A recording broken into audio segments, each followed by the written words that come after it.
우리가 함께 살펴보고 있는 이 베드로 전서의 말씀은 아주 특별한 특징이 하나가 있는데, 그것은 바로 수신인에 대한 것입니다.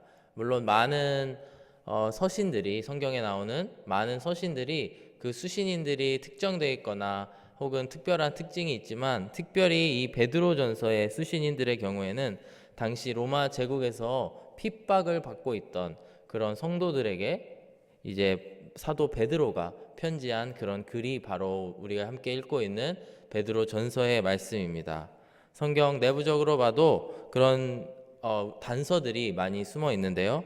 예를 들면 1장 6절 같은 경우에는 그러므로 너희가 이제 여러 가지 시험으로 말미암아 잠깐 근심하게 되지 않을 수 없으나 오히려 크게 기뻐하는도다라고 말하면서 이 각지에 퍼져 있는 시험을 당하고 있는, 하지만 그 가운데에 기쁨을 누리고 있는 그런 성도들을 격려하고 있는 말씀입니다.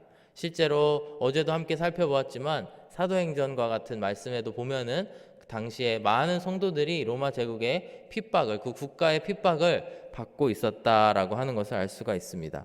로마 황제를 숭배하지 않는다고 해서 예수라고 하는 몇 년 전에, 수년 전에 죽은 그 사내를 왕으로 삼는다라는 라고 오해를 받고, 그래서 그것으로 말미암아 핍박을 당한 것도 우리가 알 수 있고요. 또 여러 가지 기록들을 살펴보면 예를 들어 주의 만찬에 대한 오해를 많이 받아서 저들은 사람의 몸을 먹는 자들이다라고 오해를 받고 많은 핍박을 받았던 그런 역사를 우리는 알고 있습니다.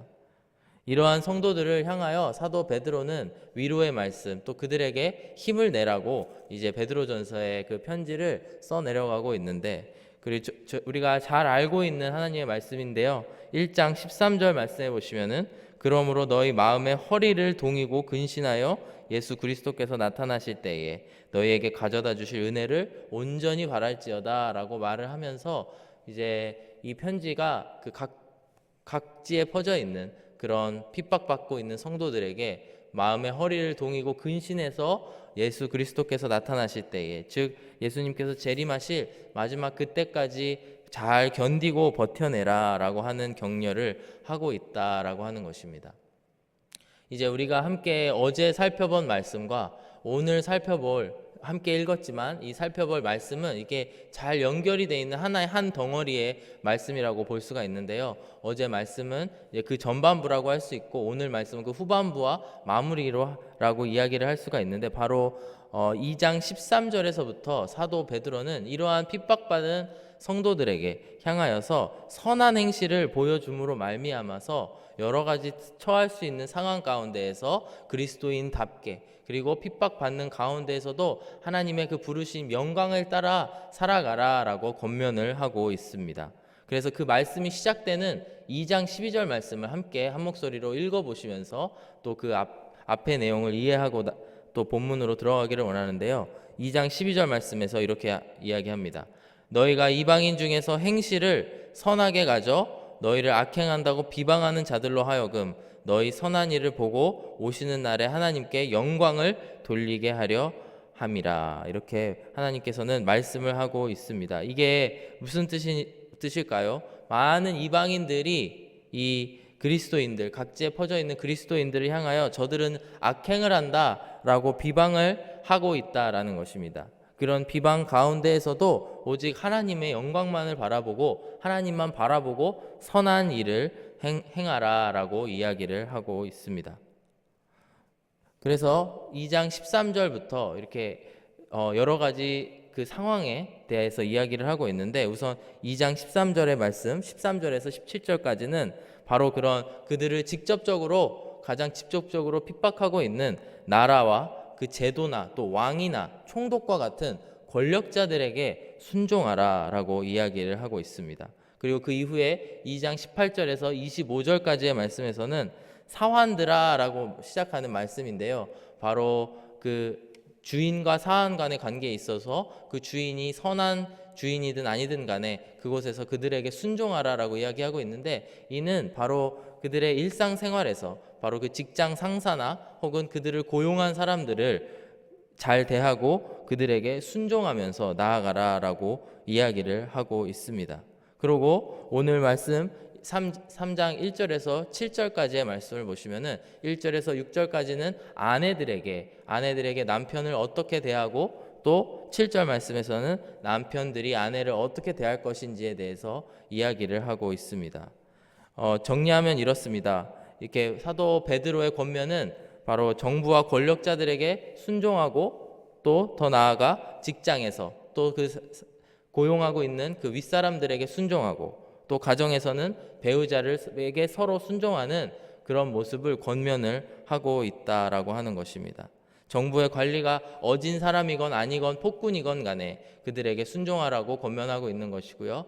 직장 상사가 어떤 사람이든 간에 잘 순종하고, 또 더 나아가 오늘의 본문의 말씀에서는 배우자가 어떤 사람이든 간에 그들을 순종할 만한 사람이든 아니든 간에 오직 하나님의 영광을 위하여 그들에게 순종하라라고 이야기를 하고 있습니다. 저는 이런 말씀을 주시는 가운데에 한 가지 질문을 하고 싶었습니다. 그것은 뭐냐면, 우리가 참 이거 힘든 일인 것 같습니다. 국가를 생각했을 때에 오늘날 같이 아주 자유가 넘쳐나는 이런 세상을 살면서도 여러 가지 국가에 대한, 정부에 대한 불평, 불만이 쏟아져 나올 때가 있지 않습니까? 동시에 직장 상사는 더한 것 같습니다. 보스를 왜 두려워하고 또 함께 있는 것을 직장에서 힘들어하는 사람들이 많이 있고, 그게 당연한 일일 수 있는데, 그것은 바로 항상 그들을 순종하는 것이 쉬운 일이 아니다라고 하는 것입니다. 동시에 이제 가정으로 들어가서 그 남편과 아내와의 관계에서 놓고 봤을 때 그것도 피할 길이 없는 것 같습니다. 그래서 우리가 무슨 힘과 능력으로 이 일들을 모두 하나님의 그런 말씀을 따라 살아갈 수 있느냐라는 질문을 하게 되었는데, 놀랍게도 사도 베드로는 이제 베드로전서의 말씀들을 통하여서 우리가 어떤 마음을 회복했을 때에 이런 일들, 하나님의 명령을 지켜 행할 수 있을 것인가에 대해서 이야기하고 있다라고 하는 것입니다. 먼저 3장 1절의 전반부의 말씀을 한 목소리로 읽어보기를 원합니다. 3장 1절 말씀 시작. 아내들아 이와 같이 자기 남편에게 순종하라 라고 말씀을 합니다. 이와 같이라고 하는 말씀에 우리가 귀 기울여 봐야 될 것 같은데요. 이와 같이라고 하는 것은 바로 그 앞에 나오는 여러 가지 일들을 통해서 그 단서를 찾을 수가 있습니다.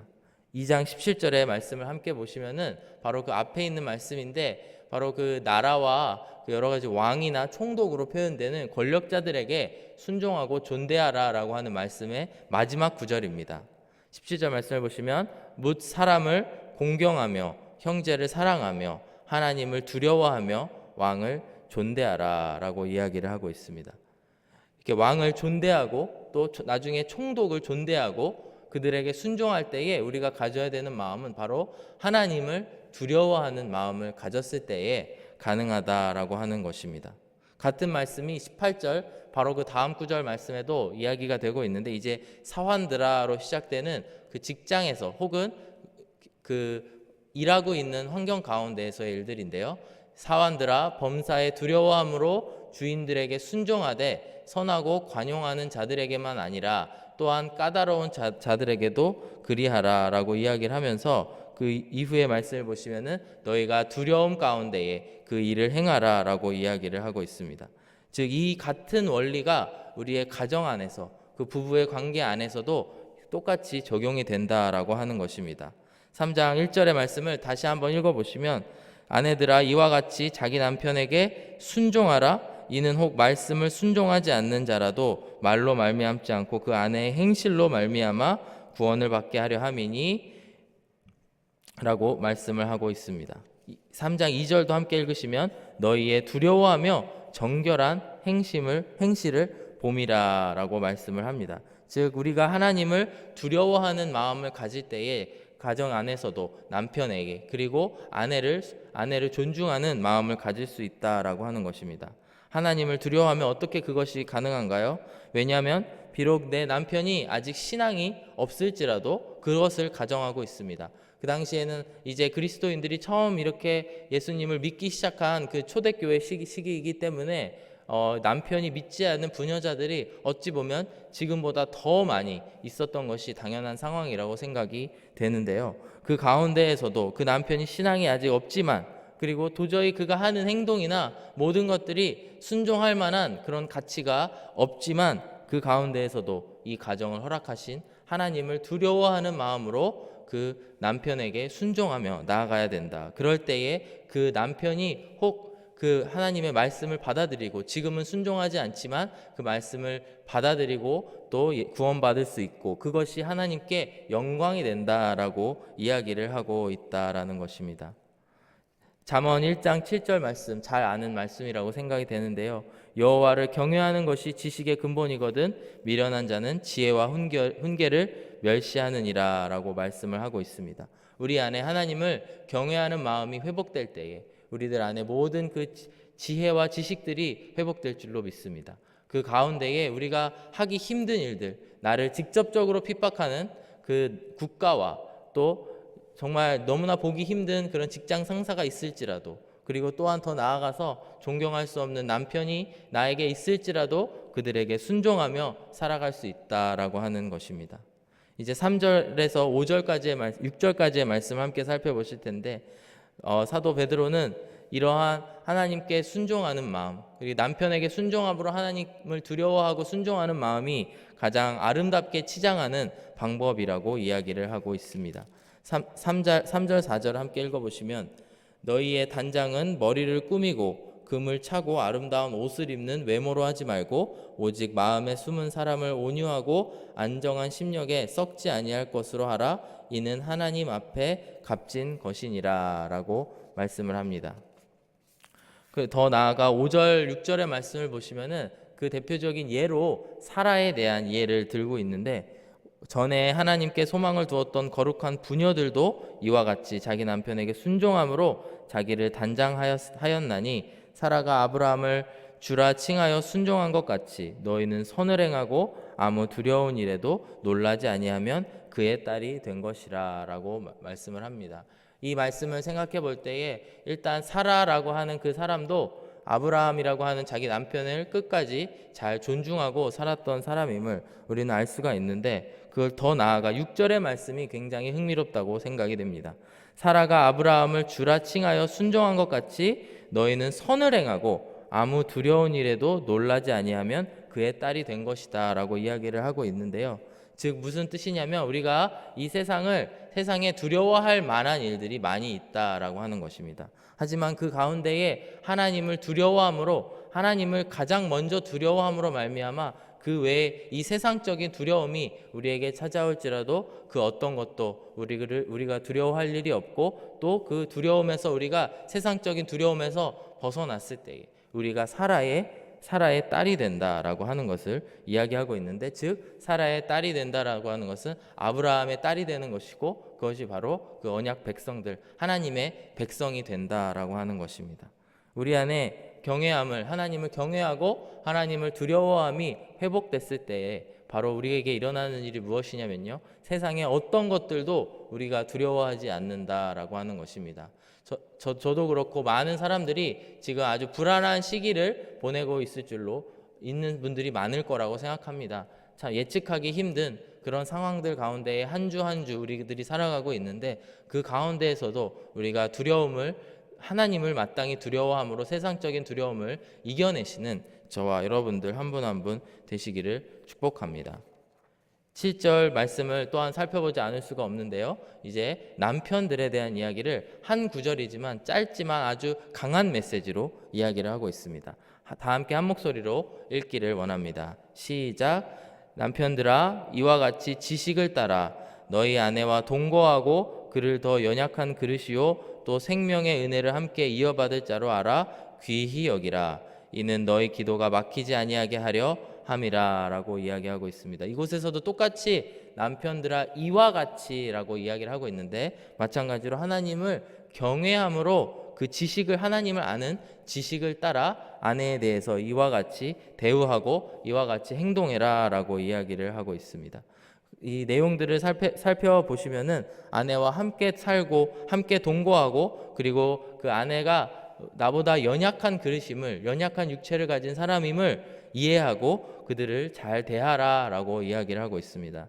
전에 제가 데살로니가전서 말씀을 전할 때에 소개해드린 바가 있는데요.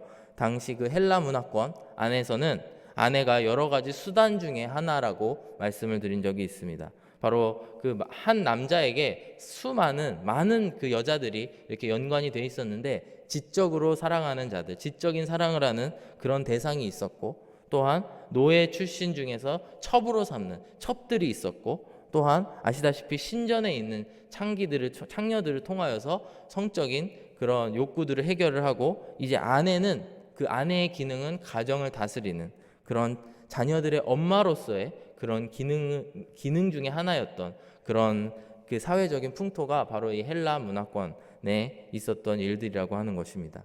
이러한 배경을 가진 이 사회에서 남편들에게 이와 같이 사도 베드로는 이야기를 하고 있는 것입니다. 아내가 단순히 당신 남자들의 기능을 채워줄 그런 대상이 아니고 바로 생명의 은혜를 함께 이어받을 자, 하나님으로부터 구원의 생명을 함께 이어받을 그 사람이다. 그러므로 귀히 여기고 그 아내와 함께 동거하라라고 이야기를 하고 있는 것입니다.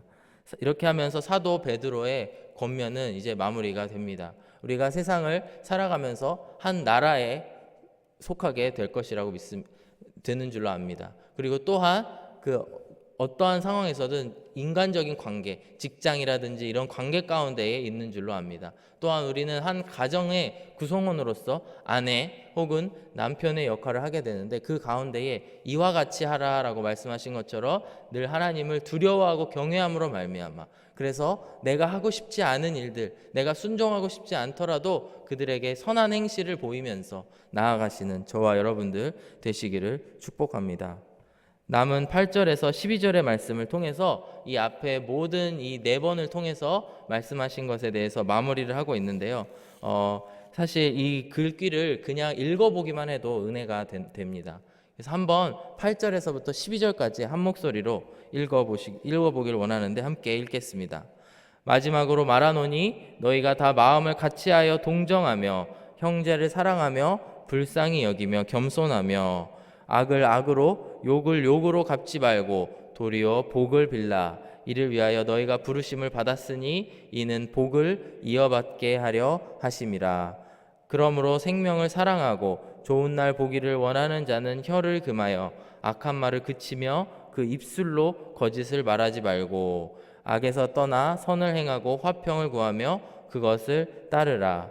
주의 눈은 의인을 향하시고 그의 귀는 의인의 간구에 기울이시되 주의 얼굴은 악행하는 자들을 대하시느니라 하였느니라 말씀을 하고 있습니다. 즉 이 말씀의 핵심은 무엇이냐면, 세상 살아가는 예수님을 믿지 않는 그리스도인이 아닌 사람들과 똑같이 살지 말라라고 하는 것입니다. 오직 따뜻한 마음을 가지고 형제를 사랑하면서 그 많은 사람들을 불쌍히 여기고 겸손하면서, 동시에 세상에서 많이 이루어지고 있는 악을 악으로 갚고 욕을 욕으로 갚는 일을 하지 말고 오직 하나님의 부르심, 너희들의 부르심을 따라 행하는데 그 부르심이 바로 이러한 선한 행실이다라고 말씀을 하고 있습니다.